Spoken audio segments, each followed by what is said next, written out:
프랑스 파리의 상징은 에펠탑 외에도 세계문화유산으로 등재되어 있는 노트르담 성당을 꼽을 수 있습니다. 이 성당이 2019년에 화재로 소실되었습니다. 이게 화재로 소실되었던 그 노트르담 성당 내부고 복원되었습니다. 지난 연말에 복원돼 갖고 저렇게 아주 화려하게 아름다운 장식으로 소개되었을 때 당시 마크롱 대통령이 가서 이렇게 말했습니다. 공사에 수고한 분들에게 숫더미를 예술로 바꾸었다. 그래서 그때 화재의 충격이 이제는 희망의 충격이 될 것이다. 여러분, 이 노트르담 대성당은 저도 그 안에 들어가 보지는 못했어요. 세느강을 끼고 그 에펠탑하고 근처에 있는 대성당인데 복원공사할 때 이게 아시바 걸어놓은 그 바깥의 외형만 보지 내부는 들어가지 못했는데, 이게 지어진 지가 언제냐? 이게 완공된 게 1330년에 완공됐는데 건축을 시작한 거는 1163년이니까 적어도 한 160년 이상 걸렸어요. 그리고 초미의 관심사가 뭐냐면 예수님이 십자가 지실 때 쓰셨던 가시면류관입니다. 그 성당에 보관되어 있는 가시면류관이 안전한가? 초미의 관심사인데 다행히 화재 때 소실되지 않고 보존되었대요. 가시면류관. 그래서 이제 다시 한번 완공되어 가지고 이제는 이제 관광객을 받을 수 있게 되었습니다. 이 성당에서 그 잔다르크가 마녀에서 성녀로 다시 태어났고 자라는 그 나폴레옹의 대관식이 노트르담 성당에 있었습니다. 나폴레옹 대관식. 그리고 프랑스의 드골 대통령이라든가 미테랑 대통령 장례식도 다 노트르담 성당에서 있었는데, 노트르담이라는 거는 이제 프랑스 말로는 성모 마리아를 뜻한다고요. 그걸 기념교회라고 하는데, 이것을 통해서 잘 알려진 것은 뭐냐면 빅토르 위고라는 프랑스의 작가가 그 노트르담의 곱추라는 소설을 써서 다 알려졌어요. 그 빅토르 위고는 우리에게 그 잘 알려진 게 그 장발장이라는 주인공이 나오는 레 미제라블인데, 레 미제라블은 프랑스 말인데 불쌍한 사람들, 가련한 사람들이라는 뜻이에요. 근데 위고가 한 말이 뭐냐면은 사람의 최고의 행복은 누군가로부터 사랑을 받고 있다는 확신을 가질 때 최고로 행복하다는 거예요. 내가 많은 물질을 소유하거나 또는 높은 권력의 자리에 있을 때 행복한 게 아니라 내가 누군가로부터 사랑을 받고 있다는 확신을 가질 때 가장 행복한 사람이 된다고 말했습니다. 오늘의 문제는 싸우는 것이고 내일의 문제는 이기는 것이고 모든 날의 문제는 죽는 것이다. 그 빅토르 위고가 한 유명한 말이에요. 그래서 신앙생활의 가장 큰 적은요, 바깥에 있지 않고 내 안에 있어요. 우리가 자기를 이긴다는 게 얼마나 힘들어요. 오늘의 문제는 싸우는 것이고 내일의 문제는 이기는 것이고 모든 날의 문제는 죽는 것이다. 여러분, 건물은 짓다가 중단되면 재건할 수 있고 또 화재로 소실되면 복구할 수 있는데 사람은 죽으면 다시 살아날 수 없다는 거예요. 인생은 한번 가면 어찌 다시 올 수 있는가? 이런 질문했던 인물이 구약성경에 욥기에 나오는 욥이 투병생활을 하다가 이런 질문을 하나님께 드렸어요. 욥기 14장 12절 14절에 사람이 누우면 다시 일어나지 못하고 하늘이 없어지기까지 눈을 뜨지 못하며 잠을 깨지 못하느니라. 주는 나를 수월에 감추시며 주의 진노를 돌이키실 때까지 나를 숨기시고 나를 위하여 규례를 정하시고 나를 기억하옵소서. 장정이라도 죽으면 어찌 다시 살리까? 나는 나의 모든 고난의 날 동안을 참으면서 풀려나기를 기다리겠나이다. 자, 욥은 지금 병들어서 투병 생활합니다. 하루하루가 괴롭고 힘들어요. 그런데 인생은 죽으면 끝난다는 거예요. 어찌 다시 살겠는가? 근데 사실 이게 모든 사람의 궁금증이거든. 사람은 죽으면 어떻게 되는가? 건물은 짓다가 다시 지을 수도 있고 화재가 나면 복구가 되는데 사람은 복구가 안 되잖아요.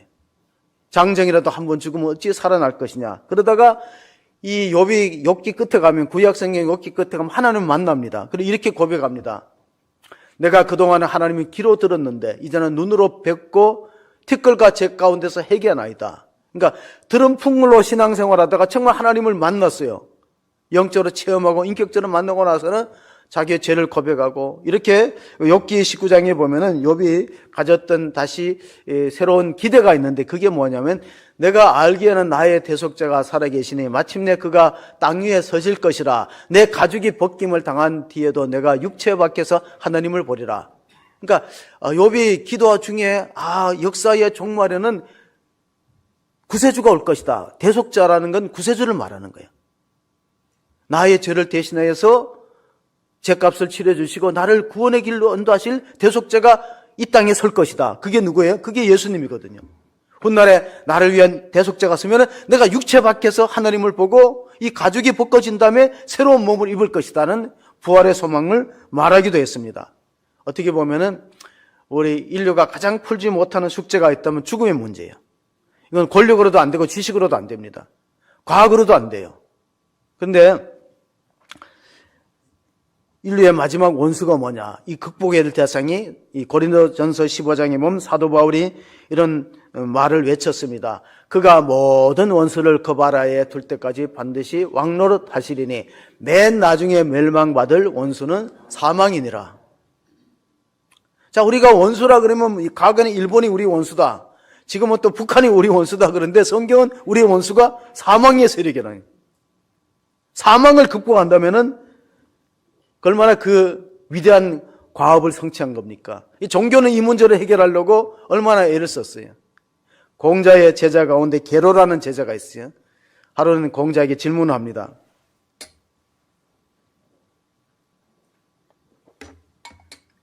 스승님, 사람이 죽으면 다음 세상이 있습니까? 영혼이 있습니까?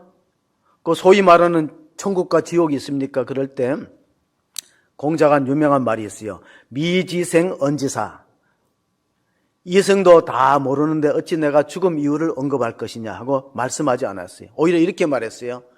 조문도 석사가이. 아침에 도를 들으면 저녁에 죽어도 한이 없다. 그러니까 공자는 상당히 겸손했다는 거예요. 아침에 도를 깨치면은 저녁에 죽어도 한이 없다. 도가 뭐예요? 길이거든요. 예수님이 이렇게 말씀하십니다. 요한복음 14장 6절에 내가 곧 길이요 진리요 생명이니 나로 말미암지 않고는 아버지께로 올 자가 없느니라.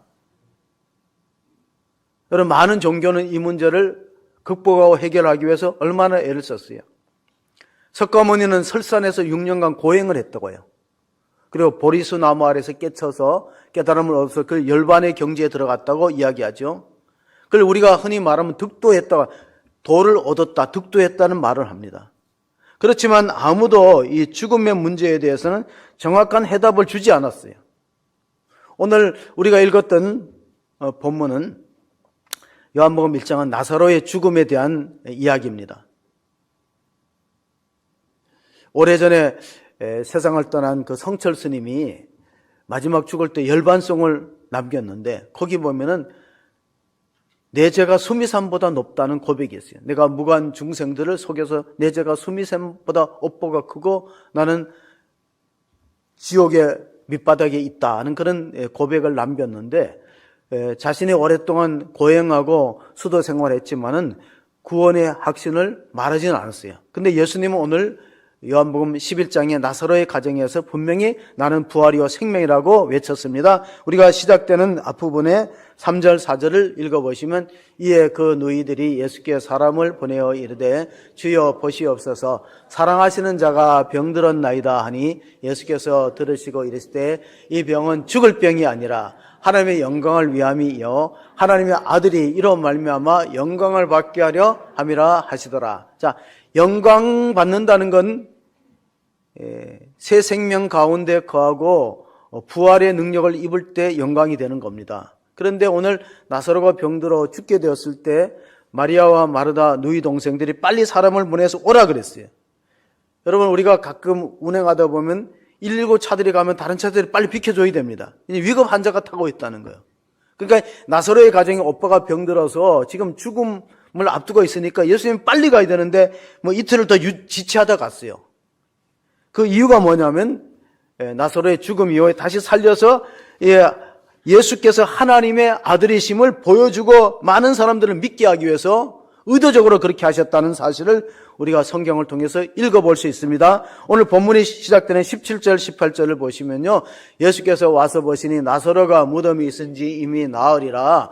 베다니는 예루살렘에서 가깝기가 한 오리쯤 되며, 여러분 자동차가 없이 오리도 금방 올 수 있는 거리예요. 왜냐하면 예수님은 이 나사로의 가정과 평소에 친분이 있어갖고 신방을 자주 했습니다. 가서 식사도 하고 머물러 있기도 하고, 오리라는 것은 3kg 미만이거든요. 금방 가서 나사로가 병들었을 때 고쳐줄 수 있는데 지체하다가 이틀을 더 끌다가 죽은 지 나흘 만에 도착하니까 누이 동생들의 마음에 상심이 컸을 거예요. 좀 진작 와서 좀 고쳐주시지.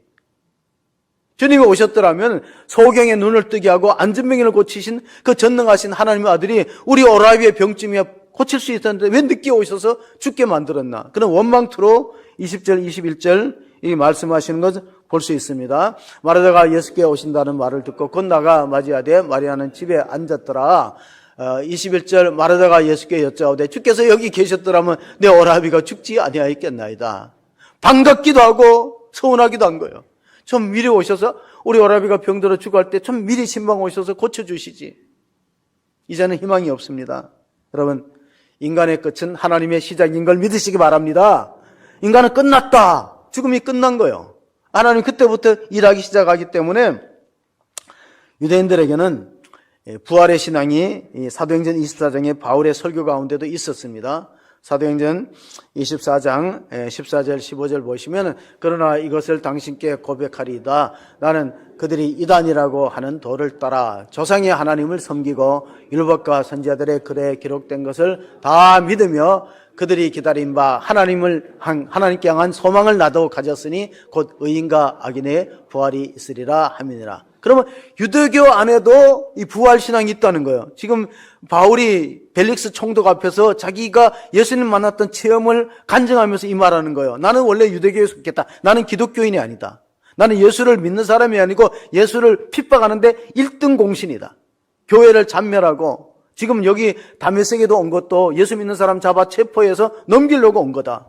그러면 성경의 다메섹이 시리아의 수도 다마스커스입니다. 그러면 예루살렘에서 다마스커스는 상당한 거리인데 누가 포상금을 주는 것도 아닌데 단지 유대교에 대한 열심 때문에 그 유대교가 뭡니까? 역사의 종말에는 의인과 악인의 심판과 부활이 있다는 믿었어요. 그러나 오늘 예수님께서는 마르다의 생각을 고칩니다. 내 오라비가 다시 살아날 것이다 했을 때 마르다의 생각은 마지막 때에는 다시 살아날 줄로 믿습니다. 그러나 이제라도 22절에 보면 이제라도 주께서 무엇이든지 하나님께 구하면 하나님이 이루어 주실 것을 믿고 신앙 고백했을 때 예수님이 선언하십니다. 그게 바로 오늘 본문의 가장 중심되는 말씀 25절 26절의 말씀입니다. 함께 읽어봅니다. 예수께서 이르시되 나는 부활이요 생명이니 나를 믿는 자는 죽어도 살겠고 무릇 살아서 나를 믿는 자는 영원히 죽지 아니하리니 이것을 내가 믿느냐. 아마 인류 역사 가운데 이렇게 선포하신 분은 한 분도 없어요. 누구도 이렇게 말할 수 없습니다. 하나님의 아들만이 하나님만이 하실 수 있는 말씀을 하신 거예요. 나는 부활이요 생명이니 나를 믿는 자는 죽어도 살 수 있다. 그래서 나사로를 무덤에서 나흘 만에 불러일으키는 기적을 일으키시는 분은 예수님밖에는 아무도 행할 수 없는 일을 하셨던 것입니다. 그래서 우리를 기독교를 가리켜서 우리는 빈 무덤의 종교라고 불러요. 빈 무덤. 왜냐하면 교주들의 무덤이 화려하거든요. 공자의 무덤은 산동성이 있어요. 중국에. 마호멧 이슬람교의 창시자 마호멧의 무덤은 사우디아라비아 메카라는 곳에 있는데 이 회교도들은 그걸 성지순례하는 거예요. 기독교의 무덤은 비어 있어요. 무덤을 찾아갈 데도 없고 장식할 필요도 없어요. 왜? 예수님은 사망의 세력이 이기시고 부활하셨기 때문에. 그래서 이스라엘 민족들은 기적을 보기를 좋아하는 민족이에요. 표적 보기를 그렇게 원합니다. 그때 예수님께서 마태복음 12장에 이런 말씀을 하셨습니다. 예수께서 대답하여 이르시되 악하고 음란한 세대가 표적을 구하나 선지자 요나의 표적밖에는 보일 표적이 없느니라. 요나가 밤낮 사흘 동안 큰 물고기 뱃속에 있었던 것 같이 인자도 밤낮.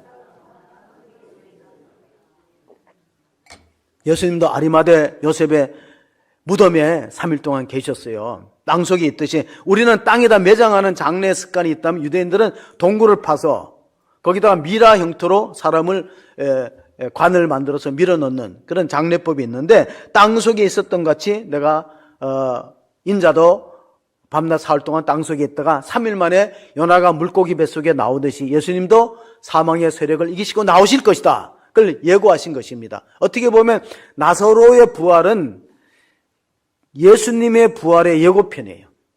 장차 예수님 부활할 것을 미리 보여주는데 구약 성경에도 죽었다가 살아난 사건들이 있어요. 열왕기 상하고 열왕기 상하에 보면은 사르밧 가부의 아들 수넴 여인의 아들도 다시 살아났어요. 선지자들 엘리야 엘리사를 통해서. 그러므로 구약 성경에도 그런 사건이 있었지만은 그 예수님의 부활하고는 차이가 있어요. 왜냐하면 다시 죽거든요. 그러나 예수님은 영원히 살아계셔서 하나님 우편에서 우리의 기도를 들으시는 분이 유례 없는 하나님의 아들 그리스도임을 믿으시기 바랍니다. 우리는 그 살아있는 하나님을 예배하는 거예요. 하나님 아버지, 성부 하나님 아버지, 다시 사망 권세를 이기시고 하나님 우편에 계시는 성자 예수님, 그리고 성령 하나님을 삼위일체 하나님으로 고백하고 있습니다. 우리나라가 지금 의학이 많이 발달해 갖고요, 암을 정복하고 있어요. 근데 죽음을 정복했다는 기록은 없어요. 암은 어느 정도 정복이 됐냐면요, 지난 30년 동안 43%의 완치율에서 73% 올랐어요. 특별히 갑상선 암 같은 경우는 100% 고칩니다. 그리고 전립선이나 유방암도 90%, 최근 통계입니다. 간암, 폐암도 1990년도에 비해서 3배 이상 완치율을 보이고 있습니다. 그러나 죽음을 정복했다는 것은 없어요. 미국의 유명한 코미디언이 이렇게 말했어요. 미국에 살려면 두 가지를 피할 수가 없다. 하나는 세금이고 하나는 죽음이다. 근데 세금은 피할 수 있지만 죽음 피할 수 있습니까? 아무도 못 피하는 거예요, 죽음은. 우리가 평균 수명이 늘었거든요. 지금 83세로 보는데 100세 시대라 그러는데 83세 사는 동안에 암에 걸릴 확률은 38%예요. 그러니까 이렇게 생각하면 됩니다. 우리가 평균 수명 이상으로 다 살면은 3명 중에 1명 걸려요. 3명 중에 1명. 근데 거기서 극복하는 사람이 있고 극복 못하는 사람이 있는데, 우리나라가 얼마나 의료시설이 좋냐면요, 암 완치율로 따지면 세계 전문 병원에서 암을 잘 고치는 병원의 3번째가 삼성병원이 들어가요. 서울 삼성병원. 5위가 서울 아산병원, 현대 아산병원, 8위가 서울대병원이에요. 그러니까 우리가 세계에서 10대 암을 잘 고치는 병원 10대 선정된 게 몇 개 들어갔다고 하면 3개 들어가요. 대단한 나라입니다. 대단한 나라. 그리고 의료비가 싸요. 다른 나라에 비해보다 의료비가 싼데, 그럼 세계에서 암을 가장 잘 고치는 병원은 미국의 MD 앤더슨 병원이에요. 거기 우리나라의 김우신 박사가 종신교수로 있고 미국에서 선정하는 최고의 의사 11차례에 당선됐어요. 당첨됐다고 할까? 선정됐어요. 근데 김우신 박사가 가끔 교회에서도 간증해요. 신앙이 있었던 것 같아요. 교회 와서도 간증한 내용을 들었는데, 이분이 이렇게 말합니다. 암은 15%가 유전이에요. 85%가 생활 습관에 달려있다는 거예요. 15%가 유전이다. 예를 들면 우리가 이병철 회장이 77세 폐암입니다. 이건희 회장은 한 살 더 78세 폐암이에요. 이게 유전이 전혀 없다고는 볼 수 없어요. 이병철 회장은 의사가 내 암에서 고치면 재산의 2분의 1을 기부하겠다 그래. 사회에다 기부하겠다. 그럼 됩니까? 어렵죠. 이건희 회장의 주치의가 조금 전에 말했던 김의신 박사입니다. 김의신 박사.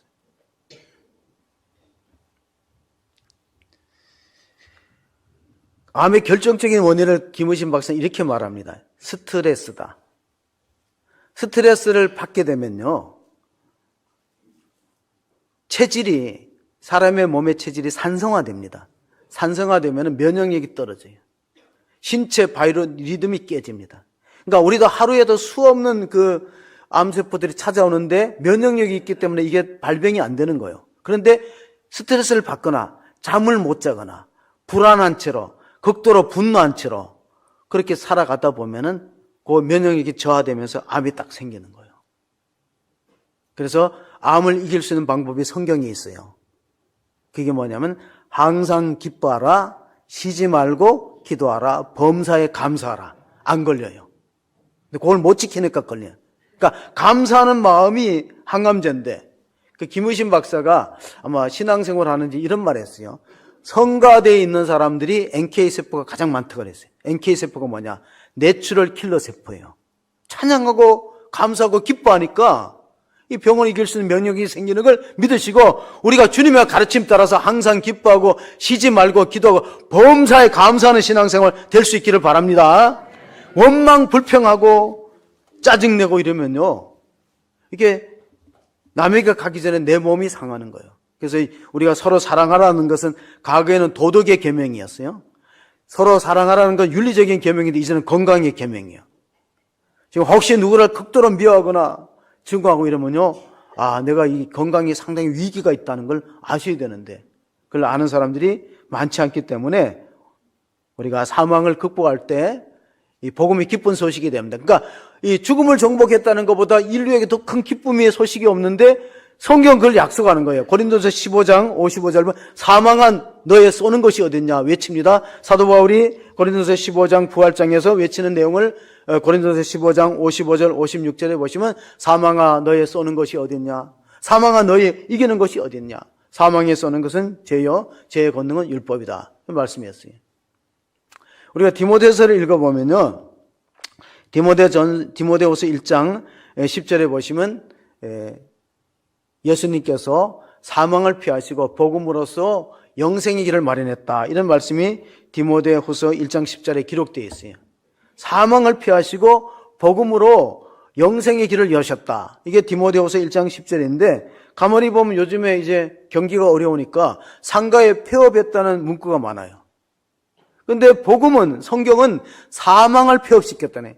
그리스도께서 부활하셔서 사망을 피하시고 복음으로써 영생의 길을 열어놓으셨다는 사실을 믿는 사람들이 바로 성도들이에요. 세상 사람들은 그걸 도무지 이해할 수 없지요. 그래서 우리 다시 한번 본문으로 요한복음 11장으로 돌아오시면 예수님께서 11장 39절에 나사로의 죽음을 통분히 얘기합니다. 예수께서 이르시되 돌을 옮겨 놓으라 하시니 그 죽은 자의 누이 마르다가 이르되 주여 죽은 지가 나흘이 되었으며 벌써 냄새가 나나이다. 예수께서 이르시되 내 말이 내가 믿으면 하나님의 영광을 보리라 하지 아니하느냐 하시니. 자, 이스라엘의 장례법은 동굴에다가 사람을 이제 세마포로 싸서 놓고 입구를 막아버려요. 예수님도 그렇게 장례했어요. 근데 돌을 옮겨 놓으려면 수고가 필요하잖아요. 옮겨 놓을 필요가 없다는 뜻이에요. 죽은 지 나흘 돼서 냄새가 나는데 그 무덤을 열어보면 사람들이 불쾌하게 여기고 그러는데 그거 왜 열어놓습니까는 의심이에요. 예수님 말씀하셨죠. 너가 내 말을 믿으면 하나님의 영광을 보고 하나님의 기적을 볼 텐데 밀어놓으라. 그래서 외칩니다. 나사로에 나오라 하고 외치니까 나사로가 벼로 동인 채로 그 동굴 밖으로 나오는 기적이 연출된 겁니다. 제가 학생 때 영화를 봤는데 제목이 예수 그리스도의 일생을 그 영화로 만든 거예요. 예수님의 일생을 영화로 만든 게 굉장히 많습니다. 요즘에 보면 또 뭐 초전 피플인가 하는 그 드라마도 나오는 것 같아요. 넷플릭스에서. 그런데 제가 관심 있게 봤던 장면이 바로 이 장면이거든요. 제가 어릴 때, 학생 때, 고등학생 때 관심 있게 봤던 장면이 이 장면이에요. 예수님이 무덤가에서 외치는데 막 하늘을 우러러 기도하시더라고요. 우리는 눈 감고 기도하는데 그 영화가 생생하게 장면이 기도하는데 예수님이 눈을 들어 하나님을 쳐다보지 우러러 기도하면서 외칩니다. 하나님 아버지, 항상 제 기도를 들어주심을 감사합니다. 제가 이 기도를 드리는 것은 나사로를 위함일 뿐 아니라 이 주변의 조문객들, 많은 그 나사로의 죽음을 슬퍼하는 이웃 사람들을 보고 믿게 하기 위함입니다. 그리고 큰 소리 외칩니다. 나사로야 나오라 하니까 배로 나오는데 배로 동인처럼 마치 미라가 걸어오듯이 오는데 제가 그때 상당한 충격을 받았어요. 야, 저게 진짜인가? 저게 진짜 사실이라면 나도 예수 믿어야 되겠다. 저게 정말 사실이라면 그런 감동과 감격이 있었던 것을 보게 됩니다. 어떤 신학자는 이렇게 해석했어요. 예수님께서 그 당시에 나사로야 나오라고 외쳤으니까 나사로만 살아났지. 그냥 나오라고 그랬으면 주변의 무덤들이 다 열렸다는 거예요. 그럼 어떤 일이 생겨요? 그럼 난리가 나는 거 아니에요? 실제로 예수님이 십자가에 죽으셨을 때 예루살렘 겟세마네 동산 주변에 무덤들이 많이 열렸다. 여러분 마태복음 28장에 27장의 기록에 그걸 볼 수 있습니다. 계속해서 우리가 요한복음 11장 42절 42절 장면을 한번 읽어봅니다. 항상 내 말을 들으시는 줄을 내가 알았나이다. 그러나 이 말씀하옵는 것은 둘러선 무리를 위함이니 곧 아버지께서 나를 보내신 것을 그들로 믿게 하려 함이니이다. 이 말씀을 하시고 큰 소리로 나사로야 나오라 부르시니 죽은 자가 수족을 배로 동인 채로 나오는데 그 얼굴은 수건에 쌓였더라. 예수께서 이르시되 풀어놓아 다니게 하라 하시니라. 아멘. 여러분, 예수님이 하나님이신 건 결정적인 증거로 보여주신 장면이 바로 이런 것이라고 보면서 제가 그 암 투병하면서 다시 회복되어서 시를 쓴 나태주 시인의 시를 하나 소개하려고 합니다. 사라져서 고맙다는데 뭐냐면은 나사로가 살아났을 때 누가 기뻤냐면 나사로 당사자보다 마르다와 마리아가 더 기뻤어요. 아, 우리 집안에 기둥과 같은 오라비가 죽었는데 다시 살아났다.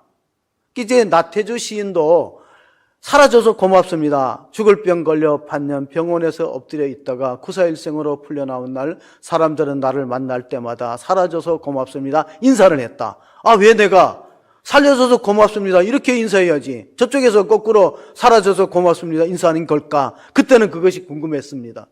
지나서 생각해 보니 그렇게 생각할 수도 있는 일이구나 싶었다. 같이 밥 먹어줘서 고맙습니다. 사랑해줘서 고맙습니다. 당신이 세상에 있어줘서 고맙습니다. 내 옆에 있어줘서 고맙습니다. 이 얼마나 좋은 세상인가? 이 얼마나 아름다운 세상인가? 이 얼마나 눈물겨운 세상인가? 이런 세상 깨우쳐 주셔서 감사합니다. 여러분,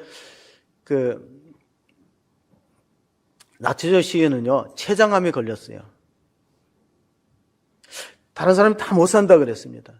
췌장암에 걸려서 정말 기적적으로 췌장암을 극복하고 살아나서 남편의 자리에 있게 되고, 그럼 우리가 저 사람은 살기 힘들다 그랬는데 자기 자리에 있어주면요, 살아난 당사자도 고맙지만은 지금 엄마의 자리를 지켜주고 남편의 자리를 지켜주고 너무나 고맙다. 그런 이제 마음을 표현한 거예요.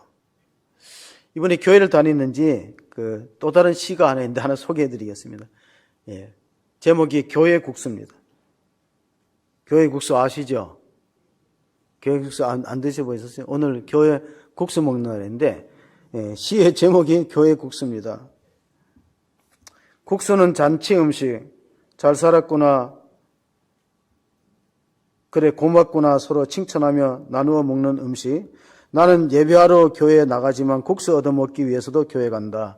왁자지껄 아이들과 아울러 식당에서 국수 나누어 먹는 우리 교회가 좋다.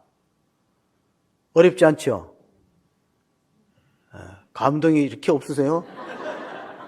제목이 교회 국수라니까. 이번에 교회에 다니면서 우리 교회가 좋다는 그 긍정하고 감사하는 마음이 병을 이기는 원동력이 된 줄로 믿습니다. 교회에 대해 감사하고 고마움이 있어야지. 늘 원망 불평하면요, 그럼 자기 건강에도 마이너스가 됩니다. 나사로의 기적을 싫어하는 사람들이 있어요. 누굴까요? 예수 안 믿으려는 사람들. 나사로의 기적을 다 기뻐하고 동네 사람들이 야, 죽었다가 다시 살아났다, 이건 하나님이 하시는 위대한 일이다 하고 하나님께 영광을 돌리고 예수를 믿었거든요. 왜? 죽은 자를 살려내신 그분이야말로 진정 우리가 기다리던 메시아고 구세주다 믿었는데 증거를 인멸하는 사람들이 있어요. 그게 요한복음 12장 9절 11절에 나온다. 한번 같이 읽어보겠습니다. 유대인의 큰 무리가 예수께서 여기 계신 줄 알고 오니 이는 예수만 보기 위함도 아니요 죽은 자가 가운데서 살아나신 나사로를 보기 위함이라. 대장들이 나사로까지 죽이려고 모의하니 나사로 때문에 많은 유대인들이 가서 예수를 믿음이로라. 자, 나사로가 죽었다는 것도 알고 다시 살아난 걸 보려고 동네 사람들이 왔어요. 그러면 점점 예수 믿는 사람이 늘어나니까 유대인들 종교 지도자들 당국에는 예수님만 죽이려고 했는데 한 사람 더 죽여야 된다. 누구를? 나사로를 죽여서 증거를 인멸해야 돼. 그럼 나사로가 죽었는가? 아니에요. 프랑스 남부 마르세유르라는 곳에 가서 주교가 됐습니다. 프랑스 남부 마르세유에 가서 이 나사로가 주교가 돼갖고 이제 천주교에서는 성 나사로라는 이름도 있고 성 나자로 병원도 있어요. 나사로를 기념하는 거죠.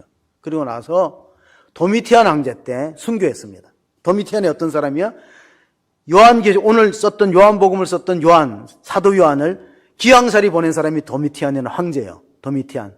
그러니까 사도 요한은 귀양살이 가서 요한계시록을 쓰고 오늘 나사로는 그 도미티안에 의해서 순교의 길을 걸어갔습니다. 여러분, 예수님의 부활을 은폐하거나 막으려는 시도들이 굉장히 많이 있습니다. 그 중에 하나를 꼽으라면은 19세기의 법률학자였던 법학자였던 인가설이 무신론자입니다. 인거설이라는 사람이 가장 그 당시에 덕망이 있고 학식이 있는 루 웰스를 찾아갑니다. 야, 요즘 현대 과학 문명이 이렇게 발전하는데 예수님이 부활했고 예수님이 하나님의 아들이라는 이런 걸 엉터리를 믿는 사람이 어디 있느냐. 그러니까 당신이 학식이 있고 덕망이 있으니까 책을 한 거 써서 예수 못 믿게 하라. 그래서 루 웰스가 내가 당신의 청탁을 받겠다 그래갖고 소설을 씁니다. 소설을 쓰려면 성경을 읽어야죠. 예수님의 부활이 허구라는 걸 입증하기 위해서 성경을 읽다가 의심 많은 도마처럼 예수님 만납니다. 요한복음 20장 28절에 보면 의심이 많았던 도마가 예수님의 부활한 모습을 보고 예수님의 옆구리 창자국과 손발의 못자국 확인한 다음에 이렇게 고백합니다. 나의 주님이시며 나의 하나님이시다고 요한복음 20장 28절의 고백이에요. 성경을 찾아보면 있을 거예요. 요한복음 20장 28절입니다. 근데 뉴웰스가 그런 고백을 하는 거예요. 예수님이 하나님의 아들이 아니고 예수님의 부활이 꾸며낸 이야기가 허구적인 이야기다고 고고학적인 자료를 다 모으고 성경을 읽다가 성경 말씀에 은혜를 받고 무릎을 꿇고 예수님이 하나님의 아들이라고 바꾸어 썼어요. 그게 베너라는 소설이에요. 베너라는 소설은 원래는 예수님이 부활이 허구라는 걸 입증하기 위해서 작업에 착수했다가 성경을 통해서 부활한 주님을 만나고 나서 바꾸어 썼어요. 그게 만들어진 영화가 오래전에 1950년대 우리가 잘 아는 영화 베너라는 영화입니다. 최근에는 예수는 역사라는 영화가 나왔습니다. 여러분 우리가 단체로 관람했어요. 이거는 미국의 예일대학교 출신이었던 리 스트로베라는 언론이죠. 저널리스트입니다. 그가 이제 가족들 나들이 갔다가 딸이 이제 위급한 상황에서 누가 고쳐줍니다. 간호사가 고쳐줍니다. 사탕이 목에 걸려갖고 숨을 못 쉬고 죽어가 질식합니다. 사랑하는 딸이 이 식당에서 외식하다가 가족들이 외식하러 갔다. 그런데 흑인 간호사가 응급조치합니다. 거꾸로 해서 어떻게 해서 사탕을 뱉어내고 숨을 돌이켜요. 그러니까 고마우니까 그 흑인 간호사를 따라 전도가 되어서 아내가 교회를 갔는데 너무 열심히 다니는 거예요. 그 교회 이름이 윌로우 클리닉 교회입니다. 빌 하이웰스 목사님 개척했던 게 너무 열심히 다니는. 그러니까 아내를 교회에서 끄집어내려고 예수님의 부활이 가짜다. 가짜를 믿고 그렇게 교회를 열심히 다니고 충성하고 시간 바치고 물질 바치고 그 무슨 엉뚱한 짓이냐고 부부싸움이 맨날 일어납니다. 매일 싸움과 다툼이 일어나요. 근데 이 사람이 언론인이거든요. 저널리스트니까 팩트가 아닌 것은 믿으면 안 되는 거예요. 팩트가 아닌. 왜 성경이 엉터리인데 팩트가 아닌 걸 믿냐고. 내 아내가 교회 빠져갖고 건져내야 되겠다 싶어갖고 고고학자를 만들고 의사를 만드는데 죽었다가 다시 살아날 수 있는가. 그러다 바꾸어서 예수의 부활은 미스테리, 신화가 아니고 히스토리, 역사다. 이 책을 썼어요. 책이 1400만 부가 140만 부 이상 팔렸대요. 예수는 역사다. 그분이 이제 언론인을 간두고 목회를 합니다. 부활의 증인이 되는 거예요. 가서. 내가 예수님 부활을 그렇게 의심하고 아내를 교회에서부터 끄집어내려고 그렇게 노력했다가 결국 나는 예수님 부활을 하신 예수님 만나게 되었다. 예수님 부활은 역사적으로 있었던 일이지 이거는 신화로 흙으로 만들어진 이야기가 아니다. 그런 사실을 고백하게 되었던 것입니다. 오늘 우리가 이렇게 물어봐야 됩니다. 우리 스스로에게 마르다에게 예수님 질문했잖아요. 나는 부활이요 생명이니 나를 믿는 자는 죽어도 살겠고 무릇 살아서 나를 믿는 자는 영원히 죽지 않는데 이것을 너가 믿느냐. 이게 마르다에게 던지는 질문이 아니라 오늘 저와 여러분에게 던지는 질문인 걸 믿으시기 바랍니다. 그럼 아멘 할 때 성도가 되는 거예요. 빌립보서 3장에 보면은 바울은 이런 고백을 했습니다. 빌립보서 3장 20절 21절입니다. 빌립보서 3장 20절 21절 보시면은 우리의 시민권은 하늘에 있는지라 저리로부터 구원하는 자 예수를 기다리는 우리의 낮은 몸을 자기의 영광의 몸의 형체와 같이 바꾸어 주실 것이다. 그러니까 우리의 시민권이 하늘에 있다는 것은 여러분은 대한민국 시민권만 같이 갖고 있지 않고 또 하나의 시민권은 뭐라고 천국의 시민권을 갖고 있는 걸 믿으시기 바랍니다. 이건 확실한 사후대책이에요. 여러분 지금 나이들이 많아지니까 가장 걱정하는 게 지금 우리 정치 지도자들도 가장 걱정하는 게 이게 노후 대책입니다. 그래서 연금을 개혁하자. 연금을 이대로 가다가 보면은요. 앞으로 보세요. 젊은이들이 연금, 국민연금 가입 안 해요. 왜냐면 우리는 내기만 하고 혜택 못 받는다. 이게 점점 적자가 되는데 젊은이들이 가입 안 하려고 그래요. 아마 거부 운동이 일어날 거. 그러니까 빨리 개혁을 하기를 해야 되는데 이게 마치 고양이 목에다 방울 달듯이 개혁을 하면은 욕을 먹으니까 못 하잖아요. 그래서 예수님이 우리한테 약속한 것은 노후 대책이 아니라 사후 대책이에요. 우리의 시민권은 하늘에 있는 자라 저리로부터 구원하는 자 예수 그리스도를 기다리노니 우리의 낮은 몸을 자기의 영광의 몸의 형체와 같이 병쾌하리라. 사람이 돌아가면은 사망 신고를 얼마 기간 안에 안 하면 가태료가 나와요. 어떤 분이 남편이 죽고 동사무소에 가갖고 정시시간 끝났는데 가장 최근에 들어온 그 동사무소 공무원 시험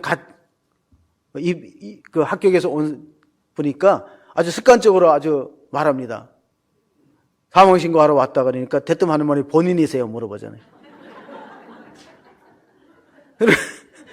그러고 그 여자분도 갑자기 놀래갖고 꼭 당사자가 와야 됩니까? 그러더라고. 죽은 사람이 어떻게 와? 꼭 본인이 와야 됩니까? 사망신고는 본인은 못 오죠. 아마 부활을 믿는 교훈이었던 것 같아요. 부활은 하나님의 역전승이다. 그리고 부활은 모든 인생의 문제에 대한 하나님의 총체적인 대답이 부활에 있습니다. 왜 부활에 있냐면요. 부활한 다음에는 제자들이 질문을 많이 안 합니다. 살아있을 때는 예수님한테 질문을 많이 해요. 이런 것도 궁금하고 저것도 궁금한데 딱 부활하고 나니까 부활한 예수님한테는 물어볼 말이 없어. 우리가 정말 믿음을 가져가고 신앙을 버리지 않고 끝까지 믿다고 보면 예수님처럼 부활하고 영생을 얻는다. 그러면 내가 이 땅에서 좀 못 살아도, 이 땅에서 좀 아파도, 이 땅에서 일찍 죽어도, 이 땅에서 좀 가난해도, 억울한 일을 당해도 괜찮다는 거예요. 어떤 초등학교 선생님이 교회를 열심히 다니는데 담임 목사를 찾아와서 진지하게 물어봅니다. 목사님, 정말 사람이 죽으면 심판이 있고 천당과 지옥이 있냐고. 아니 집사님인데 그걸 왜 물어보냐니까 우리 남편이 너무 속을 세게 해서 물어본다는 거예요. 남편이 그렇게 속을 세기는데 이혼할까 말까 이런 생각도 하는데 진짜 죽어서 천국과 지옥이 있고 그리고 영생이 있고 부활이 있다면 내가 참을 수 있다는 거예요. 그분은 믿음이 좋은 사람이야. 확실히 알고 참자는 거죠. 그래서 우리가 초대교회도 보면요. 가장 이제 궁금했던 문제들이 고린도전서에 보면은 파당이 문제가 있었어요. 고린도서 앞부분은 교회 안에 파당이 있었어요. 그리고 또 이제 성찬의 문제에 대해서도 또한 그 성령의 여러 가지 은사를 활용하는 문제에 대해서도 갈등이 있었어요. 심지어는 교인들끼리 소송도 있었어요. 그래서 이런 말을 했어요. 차라리 손해보고 참으면 낫지 교인들끼리 왜 서로 소송하느냐. 음행의 문제도 있습니다. 그러다 마지막에는 뭐를 바울이 증거하냐면요. 고린도서 15장은 부활의 문제를 증거합니다. 왜? 부활을 믿으면은요, 나머지는 다 우리가 수용이 되는 겁니다. 우리 주 예수 그리스도로 말미암아 우리에게 승리를 주신 하나님께 감사하노니 그러므로 내 사랑하는 형제들아 견실하며 흔들리지 말고 항상 주의 일에 더욱 힘쓰는 자들이 되라. 이는 너희 수고가 주 안에서 헛되지 않은 줄 알미라. 이게 대답이라는 거예요. 여러분 우리가 교회 생활하다 보면 때로는 정말 말 못하는 답답함이 있고 억울함이 있어요. 내가 수고하고 고생했는데 알아주지는 않고 오해합니다. 그럴 때 이 말씀을 한번 마음에 새겨보세요. 예수님의 제자들은요, 부활한 주님을 만나고 나는 질문 안 합니다. 물어보지 않아요. 여기 다 해답이 있거든요. 내가 억울한 일을 당해도 오해를 받아도 때로는 의를 위해서 핍박을 받아도 내 장차 나의 몸이 부활하여서 하나님 나라 영원한 나라에 들어갈 것이다. 여러분 지금 생명공학이요 복제하는 단계에 이르렀어요. 그럼 하나님이 생명공학 과학자만도 능력이 없어요? 우리의 유전자를 가지고 얼마든지 복원해서 부활하여 새 생명을 줄 수 있는 분인데 우리가 그를 믿지 않으니까 오늘의 현실의 문제가 답답하고 어려워 보입니다. 초대교회는 어떤 신앙생활을 했냐면요, 가만히 보면은 초대교회 사도들은 십자가와 부활을 전했어요. 그걸 캐리그마라 그럽니다. 우리 신학교에서 배우는 캐리그마는 선포라는 뜻인데 초대교회는 모든 그 중심에 십자가와 부활이 있었어요. 이건 마치 동전의 양면과 같아요. 십자가 없이는 부활이 없어요. 근데 또 부활의 영광이 있기 위해서는 십자가의 고난이 따라야 됩니다. 이건 동전의 양면과 같아요. 그래서 우리 초대교회 신앙생활을 잠깐 엿볼 수 있는 장면이 사도행전 4장 32절 33절입니다. 믿는 무리가 한 마음과 한 뜻이 되어 모든 물건을 서로 통용하고 자기 재물을 조금이라도 자기 것이라고 하는 이가 하나도 없더라. 사도들이 큰 권능으로 주 예수의 부활을 증언하니 무리가 큰 은혜를 받아. 여러분 증언은 설교란 뜻이에요. 토머스 롱이라는 설교학자가 증언으로서의 설교란 책을 써요. 증언하는 사람을 증인이라고 불러요. 그러니까 증인은요, 보지 않은 걸 말하면 안 돼요. 그건 위증이 되는 거예요. 초대교회 사도들은 부활을 못 깨겠는 1세대의 사람들입니다. 우리는 부활을 못 깨겠는 사람들이 남겨놓은 기록 성경을 읽고 믿지만은 1세대의 사도들은요, 예수님 부활을 직접 손으로 만져봤어요. 눈으로 확인했어요. 그러니까 설교가 얼마나 위력적이고 은혜가 있었습니까? 그래서 초대교회는 부활을 증언할 때 모든 회중들이 은혜를 받았습니다. 지금 우리 한국교회도 매주일마다 부활을 설교하는 교회가 있는데 그게 춘천의 한마음 침례교회예요.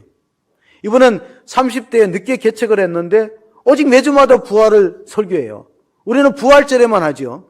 원래가 4월 20일 날이 부활절인데 성교 140주년 되는 부활절이기 때문에 아마 대대적인 연합 행사를 할 거예요. 우리가 1885년도에 부활절 날 복음을 받았어요. 아펜셀러 언더우드가 인천 제물포항에 도착한 날 1885년도 4월 5일이 부활절입니다.